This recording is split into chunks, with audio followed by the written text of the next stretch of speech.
Hey guys, welcome back to TechMan. Today, let me show you how to layer multiple audio tracks in CapCut. Adding multiple audio tracks in CapCut is a great way to separate things like voice, music, and background sounds while editing. Start by opening CapCut and loading the project you want to work on. Import your main video into the timeline first. Once it's there, look for the audio option in the editing menu. Select Extract.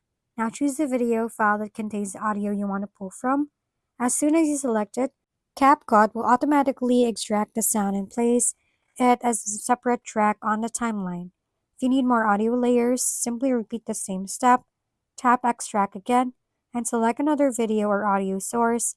Each file will appear as its own track, allowing you to adjust volume, trim sections, or move clips independently.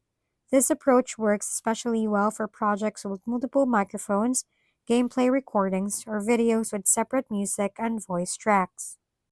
If we've been helpful, kindly give us a thumbs up, and don't forget to hit the subscribe and bell button for more contents. For any questions and suggestions, comment down below.